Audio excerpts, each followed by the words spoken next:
All right, so today we're going to unpack a huge modern paradox, our obsession with positive thinking. I mean, it's a billion-dollar industry, right? It promises us happiness on top. But what's fascinating is that it's also a really serious field of psychology, and it's got some surprisingly deep nuances. You know the phrase, you've seen it everywhere, on Instagram, on a t-shirt, you name it, good vibes only. But what happens when you're just not feeling it? I mean, really, what then? Could it be that this constant push for positivity is actually maybe doing more harm than good? That's the big question we're getting into. Okay, so right off the bat, we need to draw a really clear line in the sand here. On one side, you've got what we can call healthy optimism.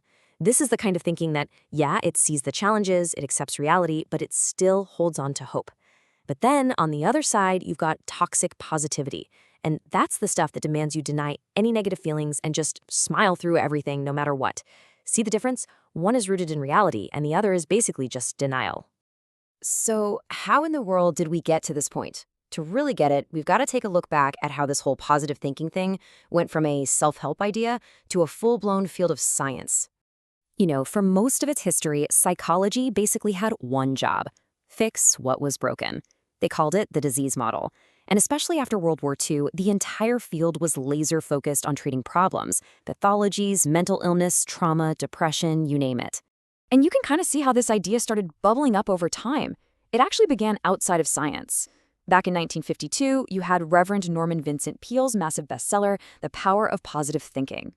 Then, just a couple years later, the famous psychologist Abraham Maslow actually coins the term positive psychology. But the real game changer? That doesn't happen for decades. It's 1998 when Martin Seligman, as the head of the American Psychological Association, basically grabs this idea and drags it right into the scientific mainstream. And look, this was a huge deal, a total paradigm shift. For the very first time, mainstream psychology wasn't just asking, what's wrong with people? It started asking, hey, what's right with them? Suddenly, the focus completely shifted to figuring out how to build up our strengths, things like resilience and optimism and gratitude. And once scientists actually started looking for it, well, they found that having an optimistic outlook was connected to some very real, very tangible benefits.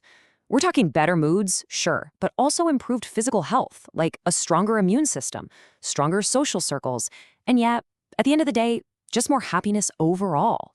Okay, but as this idea of positivity just exploded in popularity, so did the criticism. A backlash started brewing against what a lot of people saw as this simplistic, maybe even harmful pressure to just be happy all the time. And a really powerful voice in this backlash was the journalist Barbara Ehrenreich. See, after she went through her own battle with breast cancer, she found herself surrounded by what she called a cult of relentless positivity, and it made her incredibly critical of what she saw as this massive, money-making machine built on a very simple and, in her view, a very dangerous promise. And Ehrenreich's critique wasn't just about feelings. She tied it straight to money and power. Her argument was that this whole positivity industry papers over real systemic issues. It basically tells people, hey, you're poor, you're sick? Well, that's just a mindset problem.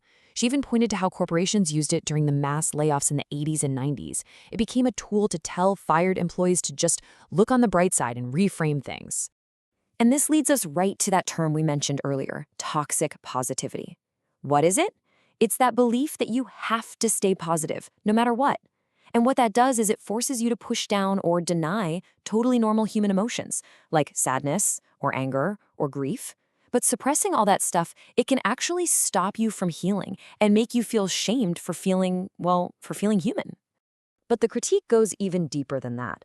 Some academics argue that the entire field of positive psychology has a built-in bias. It was founded on these very Western, very individualistic ideas. You know, its focus is all about my personal happiness, the independent self. But that idea doesn't really map onto a lot of other cultures, especially more collectivist ones, where the harmony of the group might be way more important than any one person's achievements. So, okay, we've got the benefits, we've got these really valid criticisms. Where does that leave us? How do we find a healthy way forward? Well, the cool thing is, the field of psychology itself has started to figure that out. This next step is sometimes called second-wave positive psychology, And what's different is that it fully accepts that life has suffering. It says that real lasting well-being doesn't come from pretending the bad stuff isn't there. It comes from facing it, working through it, and transforming it. It's all about embracing the full range of what it means to be human. So what does this actually look like in practice? Well, here's a really powerful tool, and it comes from Martin Seligman himself. It's called the ABCDE model for resilience. It's a 5-step game plan. First, A is for adversity. You name the bad thing that happened. B is for your belief about it. C is the consequence, how that belief makes you feel. Now here's where the magic happens. D is for disputation. You actively argue against your own negative beliefs. And finally, E is for energization, that feeling of new hope you get from winning that argument. You see, it's not about ignoring reality. It's about grabbing the steering wheel of your own inner story.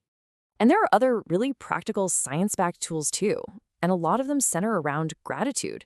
We're talking about super simple stuff like keeping a gratitude journal or writing an actual thank you letter to someone.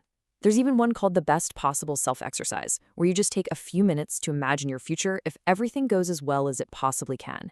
And all of these have been shown in studies to genuinely improve your well-being. And this isn't just some fluffy feel-good idea. There's some incredible neuroscience to back it up. Practicing gratitude consistently is actually a form of neuroplasticity.